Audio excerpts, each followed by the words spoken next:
Bismillahirrahmanirrahim.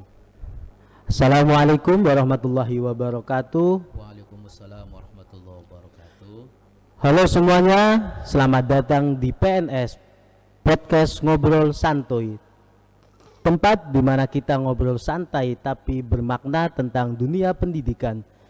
Bersama saya Samsul Nur Hidayat, dan hari ini kita akan membahas topik yang sangat menarik tentang media pembelajaran.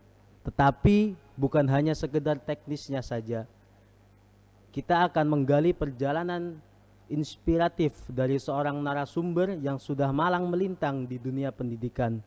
Bersama saya hari ini sudah hadir Ustadz Sukendi Al-Farisi, seorang ustadz dan juga guru tentunya yang sudah mempunyai banyak pengalaman seru dari masa kecilnya hingga sekarang menjadi seorang pengajar. Halo Ustadz, selamat malam. Selamat malam Mas Samsul, alhamdulillah sudah membersamai kita. Bagaimana kabarnya Ustadz? Alhamdulillah baik, sehat walafiat. Alhamdulillah. Jadi Ustadz, sebelum kita masuk ke topik utama, saya ingin tahu bagaimana sih perjalanan masa kecil Ustadz dan bagaimana pembelajaran Ustadz pertama kali, bisa diceritakan Ustadz? Oke, saya akan bercerita tentang masa kecil saya sampai masuk ke pendidikan SD ya, sekolah dasar. Saya masuk sekolah SD sekolah dasar itu usia 5 tahun. Bahkan itu diragukan dari pihak sekolah karena belum memenuhi syarat daripada masuk ke dunia pendidikan secara formal. Karena pada saat itu saya berkeinginan untuk bisa dan ingin bisa sekolah dasar pada saat itu.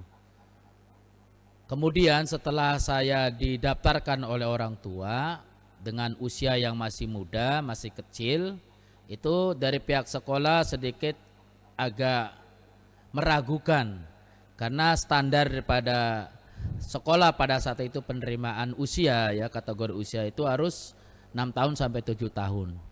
Itu sekitar tahun 84. Karena saya lulus itu tahun 91 lulus SD itu. Kemudian ketika saya masuk SD nih Mas Samsul, itu saya langsung dididik oleh seorang guru pendidik, langsung kepala sekolah namanya Pak Wondo. Itu orang dari Jogja. Beliau mendidik saya bagaimana anak yang di bawah usia itu bisa menyamaratakan dengan anak yang sudah di atas usia saya, seperti 6 tahun dan 7 tahun. Dan alhamdulillah setelah saya masuk sekolah SD kelas 1 dengan usia 5 tahun, begitu saya masuk kelas 2 saya sudah bisa membaca seperti teman-teman yang lain di usia di atas saya. Gitu Mas Samsul. Kemudian setelah saya menempuh sekolah sesuai dengan standar sekolah dasar 6 tahun, secara usia saya lulus dari SD itu usia 11 tahun. Jadi bukan 12 yang standarnya kan harus 12 sampai 13 sekarang. Nah, terkait dengan masalah itu karena saya punya kelebihan dari sisi hafalan, daya ingat. Waktu itu ada namanya pembelajaran PSBB, jadi pendidikan sejarah budaya bangsa, budaya dan bangsa.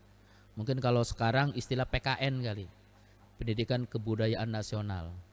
Dulu zaman saya tahun 8 sampai tahun 90-an itu istilahnya PSBB, jadi pendidikan sejarah budaya dan bangsa. Mungkin itu Mas Samsul yang bisa saya ceritakan terkait dengan pendidikan SD saya. Anak yang pintar ya waktu masa kecil dulu, dalam artian bisa mengimbangi anak-anak yang usia di atasnya, bahkan melebihi anak-anak yang usia di atasnya. Betul Mas, saya termasuk deretan ranking antara 1 dan 2. Padahal itu paling kecil, paling muda usianya, di atas rata-rata. Karena di atas saya itu rata-ratanya 6 tahun sampai 7 tahun masuk SD kelas 1 itu. Saya waktu itu masuk usia 5 tahun. Dan alhamdulillah yang tadi saya sampaikan yang di awal, saya itu langsung diasuh dan dididik oleh kepala sekolah. Dan seyogianya kepala sekolah itu mungkin mengajarnya itu hanya ketika guru yang tidak hadir. Tapi pada saat pertama saya masuk sekolah, itu langsung saya diasuh, diajar oleh langsung kepala sekolah. Alhamdulillah itu. Tabarakallah itu. Berarti masuk SD dengan usia yang belum cukup umur bisa dikatakan. Betul Mas. Langsung betul. dididik oleh kepala sekolah. Kepala sekolah. Luar biasa. Kalau boleh tahu, Ustaz, bagaimana sih sistem ataupun media pembelajaran yang digunakan di sekolah tersebut atau oleh guru tersebut itu seperti apa saat dulu waktu kecil tersebut? Waktu kecil yang saya ingat, metode yang disampaikan oleh mungkin guru ya pada saat itu. Nah, kebetulan kelas 1 saya langsung diasuh oleh kepala sekolah. Itu model pembelajarannya itu adalah pertama, bagaimana supaya siswa-siswi itu disiplin. Disiplin itu sangat penting sekali dalam dunia belajar ya, karena walau bagaimanapun agama juga menyuruh kita supaya disiplin apapun yang terkait dengan kegiatan atau pembelajaran, terutama dalam hal ini adalah pendidikan. Nah, Pak Wondo itu yang selaku kepala sekolah itu mengajarkan ke murid-muridnya, siswa-siswinya atau peserta didik yang bahasa sekarang itu ditekan dengan kedisiplinan. Nah, terus beliau itu kalau memberikan materi itu dites satu-satu. Misalnya kalau waktu itu cara membaca ejaan ya, itu kita diajarin oleh beliau itu suruh maju dan suruh menulis pada saat itu. Itu yang mungkin yang saya masih tidak bisa dilupakan. Metode yang beliau sampaikan ke saya pada saat itu, walaupun saya di bawah usia rata-rata teman-teman itu, saya sudah punya mental, artinya memberanikan diri, bisa nggak bisa saya maju, karena itu pola yang disampaikan oleh guru pada saat itu, Mas. Oke. Kalau untuk media pembelajarannya seperti apa, Seth? Pada masa itu atau hanya menggunakan buku LKS dengan papan tulis saja atau ada terobosan-terobosan lain yang digunakan oleh guru tersebut ketika mengajar? Nah, pada waktu saya belajar kelas 1 sampai kelas 6 ya, masih ingat itu pakai metode nulis di papan tulis pakai kapur tulis. Kalau nggak salah yang punya buku itu cuma yang pengajar saja, gurunya saja dalam hal ini. Nah, saya itu jarang sekali dikasih PR. Jarang itu ketika saya diajar oleh beliau, itu jarang ngasih PR. Pokoknya selesai nggak selesai pembelajaran harus diselesaikan. Jadi tidak ada istilah nanti kalau nggak ini buat PR, enggak pada saat itu ya. Tapi ketika saya masuk kelas 4, kelas 5 dalam pembelajarannya berbeda, gurunya juga berbeda, itu kebanyakan PR. Nah, potensi pada saat itu PR itu jarang anak-anak yang dikerjain. Karena yang namanya di kampung itu masih asik dan sibuk dengan kegiatan atau aktivitasnya sendiri-sendiri di kampung. Saya kecilnya itu yang namanya nyari ikan itu sudah dianggapnya sebagai satpamnya kali lah itu. Itu luar biasa itu. Ini pengalaman sedikit tentang masa kecil saya antara main dan belajar ya. Itu, Mas. Berarti pada waktu itu media yang dipakai guru itu sebenarnya sangat sederhana ya? Sederhana, Mas. Itu pakai kapur tulis, papan tulisnya juga plek-ketek lah bahasanya itu. Nggak memadai, standar sekarang itu bener-bener nggak memadai. Tapi karena pola pengajarannya yang mungkin menekan supaya murid ini bisa, artinya ada istilah memberanikan supaya maju, dites satu-satu apa yang sudah disampaikan. Jadi kita polanya nggak duduk, guru nunjuk nggak. Waktu itu Pak Wondo itu menyampaikan ke saya media pembelajarannya itu suruh maju ke depan. Yang nggak bisa ya nggak apa-apa, yang bisa ya dikasih tepuk tangan lah begitu oleh teman-teman sendiri gitu, Mas. Jadi dari ungkapan Ustadz tadi saya cukup agak tertarik nih dengan tadi ungkapan bahwa medianya sederhana, tapi tergantung bagaimana guru mengajarnya. Nah, mungkin pada waktu itu Ustadz ada sedikit ngefans mungkin sama salah satu guru yang menurut Ustadz itu ketika mengajar itu asik, nyaman, dan menyampaikan materi itu enak untuk didengarkan. Ya betul. Jadi ada beberapa guru yang dari saya mulai kelas 1 sampai kelas 6 itu guru yang menurut saya itu sebagai guru yang ibaratnya memberikan inspirasi ke saya lah. Dalam hal ini adalah guru pendidikan agama, namanya Pak Pandi waktu itu. Pak Pandi itu kalau mengajarkan agama karena background beliau itu adalah pesantren, jadi ketika menyampaikannya itu sesuai apa yang ada di buku atau panduannya gitu, panduan pembelajarannya gitu.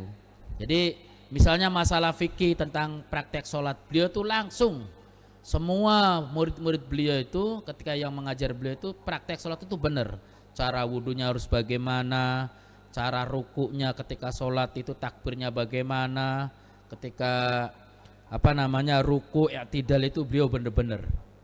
Nah itu menurut saya jadikan satu bukan fan ya, artinya terngiang lah bagaimana cara menyampaikan pengajaran beliau itu, sehingga saya jalankan, amalkan sampai saat ini sekarang ini itu Mas. Berarti memang sangat sederhana ya bagaimana metodenya juga media pembelajaran pada waktu itu, tapi dari cerita yang tadi saya dengar sangat kompleks sekali pembelajaran yang ada pada waktu itu.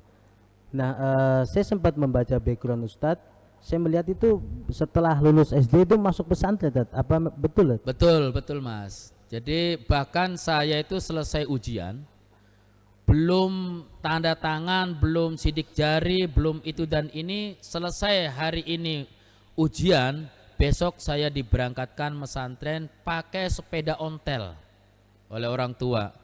Sudah melewati beberapa kampung, ketika masuk perkotaan baru di situ ada angkot dan saya naik angkot. Itu sepedanya masih ingat bapak saya dititipin sama yang dekat dengan tukang angkot lah itu loh, yang ngetem di angkot itu. Nah, dari perjalanan itu saya sampai ke pondok. Itu saya diantar orang tua dengan membawa satu bawaan itu satu kardus. Isinya itu ya baju 2, sarung 2, pokoknya kalau nggak salah itu serba 2 itu. Pokoknya satu kardus yang Indomie itu isinya cuma buat pakaian. Nggak ada buku, nggak ada pulpen, nggak ada kitab. Saya kitab dan buku itu belinya di pondok dan itu menyesuaikan. Begitu Mas. Berarti secara baca yang penting berangkat ya, asal berangkat ya. Yang penting kita karena sudah niat pengen pesantren, bahkan pada saat itu ada 6 teman yang lulusannya sama, dari sekolah yang sama, pesantren bareng. Dan lucunya lagi kalau bicara pengalaman, itu orang tuanya di pesantren, anaknya sudah nyampe di rumah lagi. Jadi orang tuanya lagi asik ngobrol sama kiai, karena santrinya anaknya nggak dibawa, ternyata anaknya sudah pulang dan udah nyampe di rumah lagi. Nggak ketahuan itu, berarti yang pesantren itu orang tuanya. Tuh, saya masih ingat itu Mas. Dia udah dapat ilmu ngilang duluan. Ya, ngilang duluan itu, luar biasa itu. Nah, SD-nya kan di sekolah biasa, sekolah formal lah. SMP-nya bisa dikatakan SMP ya, SMP SMA-nya kan di pondok pesantren. Betul. Nah, biasanya kan ada berbeda nih tentang metode dan juga media pembelajaran di pesantren dan juga di sekolah formal dulu waktu SD. Jadi ada nggak sih kekagetan ataupun shock gitu loh ketika lulus SD masuk ke pesantren seperti itu? Ya, jadi gini Mas, ketika saya secara pribadi itu masuk pesantren itu tentu agak sedikit berbeda ya dari cara belajar, terus cara bergaul, intinya adaptasi lah. Saya adaptasi di pondok tuh kurang lebih 3 bulan. Karena di sana saya langsung ditaruh di pondok salaf yang segalanya serba mandiri Mas. Jadi masak sendiri, nyuci sendiri, dan tuh dengan sendiri. 3 bulan baru saya bisa menyesuaikan keadaan dan kondisi dan situasi yang ada di pondok. Namun ketika pembelajaran lebih lebih disiplin lagi karena pondok punya aturan. Di zaman saya ketika anak santri melanggar, contohnya enggak ikut jamaah, itu dikenakan biaya 100 rupiah. Pada saat itu nilai 100 rupiah itu bisa dapat orek sama oseng kangkung. Sementara saya pertama kali masuk ke pondok, pembiayaan yang dibiayai oleh orang tua itu cuma 6.000 rupiah. Lah kalau saya selama 1 bulan enggak ikut jamaah, duit saya habis baru 15 hari. Jadi Itu, puasa Mas. nanti 15 hari. Ya puasa saya, ya Allah itu. Mana ini masih santri baru lagi.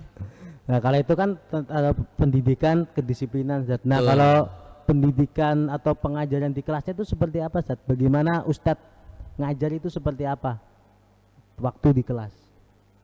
Yang Ustadz sayanya waktu di pondok. Betul. Ya, jadi karena saya ini enggak dicampur dengan perempuan, jadi ada sedikit kefokusan gitu, fokus, dan saya terbiasa terbangun kedisiplinan kalau santri ini atau peserta didik ini ketinggalan dari guru maka tidak diperkenankan untuk ikut belajar, artinya enggak boleh masuk kelas. Maka kita diusahakan enggak boleh telat atau belakangin daripada ustadznya atau gurunya masuk ke kelas duluan.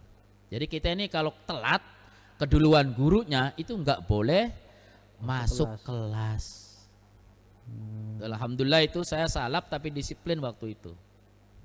Jadi gitu Mas. Jadi tentang kegiatan belajar di pondok itu jelas ya lebih berbeda daripada kita belajar ketika di kampung atau di sekolah dasar, karena kita masuk di pondok itu, di pesantren itu sudah setara dengan SMP atau MTS lah, di sana itu MTS bahasanya itu. Tentu agak sedikit berbeda kedisiplinannya Mas.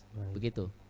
Kalau untuk media pembelajaran di pesantren itu seperti apa Zat? Tentunya kan berbeda dengan formal sekolah waktu SD dengan di pesantren itu kan berbeda media yang dipakai ya loh. Betul. Salah satunya yang dibangun oleh pesantren media pembelajaran adalah menggunakan pembelajaran sorogan, bandongan dan pasaran. Dan ini harus diikuti seluruh peserta didik, seluruh santri baik putra maupun putri. Dan itu biasanya dilakukan oleh langsung ke pengasuhnya. Jadi ada istilah ngaji pasaran. Ngaji pasaran itu ngaji yang rame-rame. Enggak santri, enggak pengurus, enggak ustadz, wajib ngaji dengan pengasuh. Dengan pengasuh. Nah, nanti kalau ngaji sorogan itu masing-masing. Misalnya kita pembelajarannya di Amriti, maka ada guru yang khusus bidang Amriti, dan itu kita biasanya pola belajar supaya bisa membaca kitab kuning. Itu. Jadi jelas berbeda dalam segi pembelajarannya. Lebih disiplin, lebih lebih efektif lah. Di pesantren itu karena kita enggak mengenal dunia bermain ya, karena kita bangun tidur belajar, bahkan mau tidur belajar, kalau perlu lagi tidur pun kita belajar. Gitu Mas. Berarti ini sangat menarik sekali ya kalau kita mendengar cerita Ustadz dari masa kecil sampai dengan di pesantren. Dari kecil saja sudah mendapatkan pendidikan kedisiplinan ketika di SD. Betul. Begitu juga masuk pesantren lebih lagi kedisiplinannya. Betul. Jadi sudah mendapatkan pendidikan disiplin itu dari kecil. Dari kecil. Nah, sekarang kan kita beranjak ke masa yang sekarang nih. Sekarang kan Ustadz sudah mengajar, Betul. sudah menjadi guru. Nah, bagaimana sih cara Ustadz mengajar kepada anak-anak? Apakah sama seperti apa yang Ustadz dapatkan dulu di waktu SD ataupun di waktu pesantren, itu Ustadz ngajarnya sama seperti itu atau ada kolaborasi Ya, dalam pembelajaran tersebut? ya. Jadi ketika saya sudah terjun di di masyarakat dengan profesi seorang ustadz, tentu saya tidak jauh pembelajarannya atau kedisiplinnya seperti saya ketika sekolah dasar atau di pesantren. Yang tadi yang saya sampaikan, kalau muridnya telat masuk lebih duluan daripada guru, itu saya zaman dulu juga nggak boleh. Dan sekarang saya juga berlakukan dengan murid-murid saya.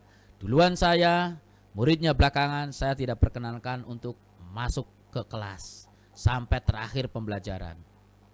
Dan itu upaya-upaya itu sudah saya bangun dari mulai saya berinteraksi sebagai ustadz atau sebagai guru. Karena itu menurut saya kedisiplinan itu penting. Bagaimana seorang yang belajar kalau nggak disiplin, maka seperti kita mengambil sebuah air tanpa ada tempat atau alat untuk menyimpannya. Walaupun secara ilmu tasawuf itu bagian daripada penghapus dosa. Ibaratnya karung yang kita kotor atau kita lumuri dengan debu atau dengan lumpur, ketika kita mengambil air berulang-ulang, maka lama-kelamaan karung itu akan menjadi bersih. Itu umpamanya kita, analoginya perumpamannya seperti itu, belajar kita itu. Begitu Mas. Berarti cara mengajar Ustadz menerapkan pendidikan disiplin kepada anak-anak. Betul, sesuai apa yang dulu saya belajar juga didapatkan gitu loh. Kalau untuk media pembelajaran seperti apa saat ketika di kelas? Kan Ustadz kan mengajar di pesantren. Betul. Nah, media pembelajaran ketika di kelas itu seperti apa? Apakah hanya menggunakan kitab klasik, kitab kuning, atau memakai tambahan-tambahan yang lainnya Ustadz, untuk memberikan pemahaman kepada siswa? Ya, jadi saya masih mungkin menggunakan metode yang lama ya, yang jadul. Karena ini yang saya tempat mengajar ini juga kebetulan di pesantren yang notabene juga salaf ya. Jadi saya menggunakannya kitab kuning. Jadi saya jarang sekali menulis di papan tulis, karena ini menurut saya apapun yang disampaikan guru itu sehebat apapun tergantung bagaimana cara murid menerimanya atau peserta didik yang menerimanya. Maka untuk supaya efektif ya menurut saya ya guru harus bisa dan mampu menyelesaikan keadaan dan situasi daripada peserta didik atau dalam hal ini adalah santrinya gitu Mas. Jadi kalau bicara efektif atau tidaknya pembelajaran sekarang ya jelas, kalau saya ibaratnya hitung-hitung, itu pembelajaran sekarang dengan dulu tuh lebih efektif pembelajaran dulu. Ya dulu belajar sambil berdoa. Tuh makanya doa itu nggak boleh asal-asalan. Seorang peserta didik dalam ini murid itu hanya sekedar ucapan lisan. Paling nggak harus menekankan kepada hati supaya apapun yang nanti disampaikan guru dalam ini adalah belajar supaya sama-sama menerima dengan baik dan benar. Berarti Ustadz ketika ngajar masih mempertahankan media yang lama. Betul, ya? Saya masih memakai kitab kuning. Dan saya jarang menulis di papan tulis. Itu kalau sesekali. Saya lebih menekankan anak-anak ini menghafal ya, karena menurut saya itu al ilmu fisudur la fisutur. Jadi ilmu itu tidak ditulis tapi harus dicoret di dalam ingatan, dan itu yang terpenting itu. Dihafal ya. Dihafal itu. Makanya kata Imam Al-Ghazali itu al ilmu fisudur la fisutur. Cuma saya agak tertarik ya dengan isu-isu sekarang nih. Ada sebagian orang yang menganggap bahwa metode ataupun media pembelajaran yang digunakan di pesantren, contohnya kayak kitab kuning, itu sudah ketinggalan zaman. Nah, dibandingkan dengan metode ataupun media pembelajaran yang ada di sekolah-sekolah formal yang dibawa pemerintah, apalagi sekarang dengan kurikulum merdeka. Jadi anak-anak kan harus berpikir kritis. Itu kan memerlukan media-media yang bisa dikatakan kreatif dan atraktif. Itu menurut pandangan Ustadz seperti apa, Tad? Apakah media di pesantren ini memang sudah ketinggalan zaman atau seperti apa? Apa masih relevan dipakai Masih sekarang. relevan. Siapapun yang mengatakan pesantren itu adalah media yang mungkin ketinggalan, iya secara apa namanya masa atau zaman. Tapi kalau bicara masalah bagaimana mencetak dan membentuk akhlak dan karakter, itu justru lebih jauh daripada pesantren. Sekarang bayangin anak-anak kenakalan remaja di tengah-tengah kerumunan, tengah-tengah jalan, tawuran, bahkan udah kayak perang Brahma Kumbara dan Halilintar. Itu apa yang mereka cari? Karena mereka pembelajarannya mungkin tidak memfokuskan kepada karakter seorang peserta didik. Kalau di pesantren itu benar-benar bagaimana mencetak generasi-generasi yang unggul dan madani. Gitu Mas. Berarti sebenarnya pendidikan yang bagus itu nggak harus dengan media yang bagus juga ya Tat, sebenarnya. Betul. Tapi bagaimana guru tersebut bisa mencontohkan, bisa menerapkan pendidikan karakter. Ya memang pendidikan karakter ini menjadi tujuan utama pendidikan Indonesia. Betul. Saya setuju. Ini kan masih tabu nih. Apa namanya metode pembelajaran kurikulum merdeka ini. Karena dari sisi lain bahwa apa yang digagas oleh kurikulum merdeka ini tidak sepenuhnya mungkin menurut saya ini tidak efektif karena di situ banyak sekali yang menggunakan pembelajaran atau media yang modernisasi seperti digitalisasi dan lain sebagainya. Padahal yang namanya dunia pendidikan dalam hal ini adalah pembelajaran itu harus disertai dengan usaha doa. Belajar itu ikhtiar. Yang penting itu adalah usaha dan doanya. Jadi kuncinya ada di doa. Doa. Hmm. Coba lihat kalau kita tengok sedikit lah, nggak jauh-jauh di apa namanya di sekolah-sekolah yang formal. Itu doa itu mungkin hanya sekedar hiasan bibir atau pemanis bibir.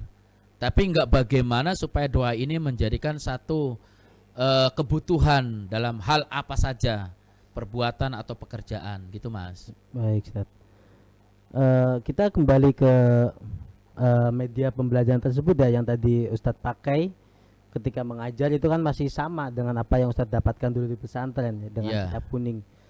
Nah sekarang kan zaman sudah berubah, budaya sudah berubah, kebiasaan anak juga sudah berubah karena sudah berkembangannya zaman, modernisasi dan sebagainya. Apakah ada kesulitan ketika menggunakan media lama seperti kayak tadi kitab kuning? Apakah ada kesulitan ketika menggunakan media tersebut atau Betul. Mungkin untuk mengadaptasi penyesuaian atau pemanaan ya. Dulu saya memaknai kitab kuning itu dengan bahasa Jawa atau lugo Jawa. Atau yang kita kenal mungkin dengan penulisan Arabegon lah. Ketika mentranslate atau menerjemahkan dengan bahasa ini kadang-kadang saya sendiri juga masih kesulitan. Tapi mau tidak mau seorang guru yang harus profesional bisa untuk menyesuaikan keadaan zaman. Kalau bicara kesulitan ketika menerjemahkan, karena anak-anak sekarang itu sudah lebih maju 7 langkah daripada Brahma Kumbara yang mundur 3 langkah itu loh. Begitu Mas. Jadi kalau bicara kesulitan menurut saya dari sisi penerjemahan. Jadi dari kitab klasik yang dimodernisasi dengan bahasa yang sekarang, misalnya kalau kita contoh ya, misalnya fawaladathu ummuhu. Ketika menerjemahkan itu Rasulullah dilahirkan oleh seorang ibu. Itu kan bahasanya kan masih belit menurut saya. Bahasanya gini aja, Rasulullah dilahirkan. Pasti yang melahirkan itu pasti ibu bukan bapak. Tapi kalau terjemah secara tekstual itu mau tidak mau karena itu ada fiil fa'il yang harus disampaikan. Fawaladat ummuhu, maka Rasulullah dilahirkan oleh seorang ibu aminatan atau aminatun. Kalau saya bisanya aminatan karena itu jadi hal karena keadaan kan. Nah itu ketika menerjemahkan itu kan kalau kita nggak menyesuaikan dengan zaman maka kita mungkin agak sedikit membingungkan murid atau dalam hal ini peserta didik. Maka dengan kadang-kadang saya itu sebelum memulai mengajar saya itu mutolaah dulu. Mutola'ah bagaimana supaya untuk menyederhanakan bahasan-bahasan atau penerjemahan supaya bisa gampang dan mudah diterima oleh murid gitu Mas. Jadi kesulitannya ketika menerjemahkan saja. Mah. Iya. Karena harus menyesuaikan dengan bahasa anak sekarang Bahasa seperti anak itu ya. sekarang betul ya Allah, anak sekarang itu udah bahasanya udah kayak bahasa planet Baik, gitu. baik. Ya Mas. Eh, kalau untuk ini boleh spill sedikit Tad, tentang hasil anak-anak tuh seperti apa menggunakan metode yang bisa dikatakan itu dari zaman dulu ya gitu-gitu aja. Jadi hasilnya itu seperti apa sekarang ini? Ya kembali ya, bagaimana seorang guru dalam hal ini adalah pendidik mencetak muridnya atau peserta didiknya itu supaya punya akhlak atau kepribadian yang lebih bagus dan lebih baik ya. Karena kalau bicara tujuan daripada pendidikan itu adalah mencetak peserta didik yang lebih baik dan lebih modern lah kalau sekarang. Tapi begini, ketika seorang guru memahami bagaimana murid atau peserta didik dalam hal ini adalah santri ya, itu kan ada itu yang enggak sama Mas, dalam hal penerimaan, mungkin kalau bahasa ininya akal dan pikirannya lah atau EQ-nya lah gitu loh. Nah itu seorang guru, seorang pendidik tuh harus bisa dan mampu di situ. Maka nanti ketika pola-pola seperti hafalan atau seperti apa yang lainnya itu tidak kita samaratakan dengan yang sudah di atas rata-rata gitu Mas. Ini saya tanya sekali lagi jawaban yang singkat. Iya. Masih relevan atau tidak penggunaan media kitab kuning di dunia pesantren? Masih relevan. Saya Sangat jamin masih relevan. relevan. Tergantung bagaimana pendidiknya, guru dalam hal ini untuk menyampaikannya. Itu aja. Berarti kalau saya tarik kesimpulan sedikit ya bahwa penggunaan media pembelajaran di pesantren dengan menggunakan kitab kuning itu masih relevan dengan Masih zaman relevan. sekarang. Tinggal bagaimana guru tersebut bisa memodifikasi ataupun mengkreasikan, menyesuaikan Betul. dengan kebutuhan anak zaman sekarang. Anak zaman sekarang. Berarti guru memang harus kreatif. Kreatif, nah itu yang mau saya bicarakan itu. Sekarang guru itu, pendidik itu harus punya keterampilan kreatif. Kreatif, inovatif. Gitu. Jadi biar nggak monoton, biar nggak jenuh. Jadi guru itu harus kreatif dan inovatif. Gitu Mas. Oh, yeah. Luar biasa sekali Zat. Pertanyaan terakhir Zat. Siap. Ada pesan nggak untuk teman-teman nih ataupun ya juga untuk saya sendiri untuk calon guru, calon pengajar bagaimana mempersiapkan diri menjadi guru yang baik seperti apa Zat?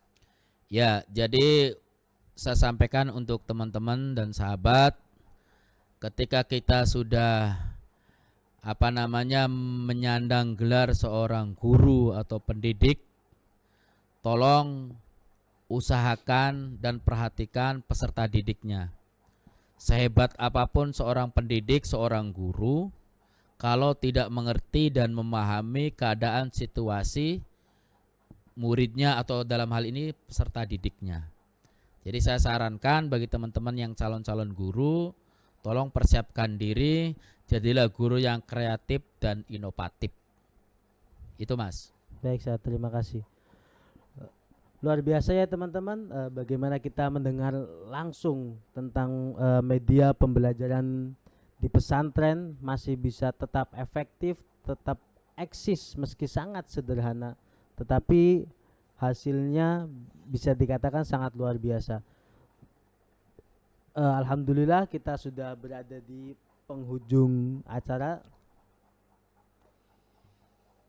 Terima kasih kepada Ustadz Sukendi. Sama-sama atas Mas. ceritanya yang sangat inspiratif. Sehat-sehat selalu. Terima kasih banyak. Semoga obrolan hari ini bisa menjadi bahan refleksi bagi kita semua bahwa pendidikan tidak selalu harus canggih. Yang terpenting adalah kedalaman makna dan keberkahan prosesnya. Betul, amin. Sampai jumpa di episode berikutnya. Salam pendidikan.